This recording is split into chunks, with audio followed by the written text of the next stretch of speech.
தந்தை, மகன், தூய ஆவியாரின் பெயராலே ஆமென். இயேசு கிறிஸ்துவின் அன்புமிக்க சகோதர சகோதரிகளை உங்கள் அனைவருக்கும் கிறிஸ்து இயேசுவின் அன்புகளது வணக்கத்தை தெரிவித்துக் கொள்கின்றேன்.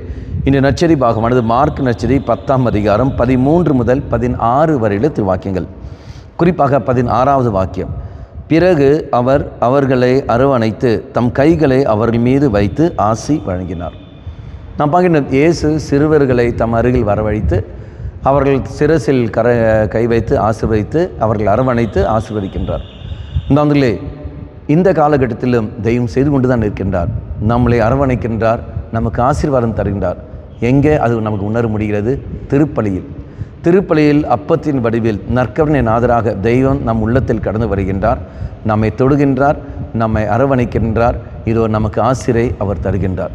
சிறு பிள்ளைகள் என்று சொல்கின்ற சமயத்தில் பலவீனத்தோடு இருக்கிறவர்கள், அப்படி என்றால் வேதனையோடும் காயங்களோடும் பலவீனத்தோடு நான் இருக்கின்ற பொழுது, பலவிதமான ஏமாற்றோட எதிர்பார்ப்போடு நான் இருக்கின்ற சமயத்தில் இதோ நான் எங்கேயும் போக தேவையில்லை, தெய்வத்தை தேடி இங்கே வந்தாலே போதும், திருப்பலியில் பங்கு பெற்றாலே போதும், தெய்வமே எனக்கு ஆறுதல் சொல்ல உன்னை தவிர வேறு யாரும் இல்லை, என் கண்ணீரை துடைக்க உன்னை தவிர வேறு யாரும் இல்லை, இதை ஓடி வருகிறேன் என்று சொல்லி நம்மை முழுமையாக அந்த பலியில் ஒப்புக் கொடுக்க வேண்டும்.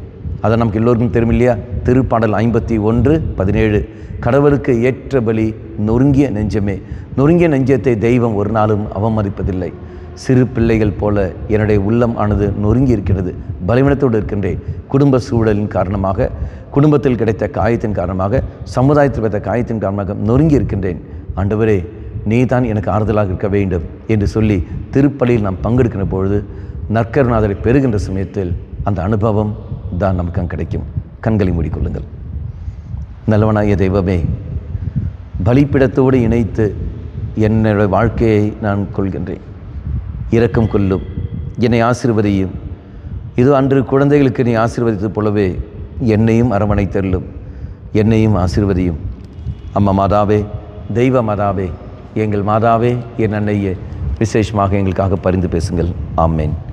தந்தை, மகன், தூய ஆவியாரின் பெயராலே ஆமேன்.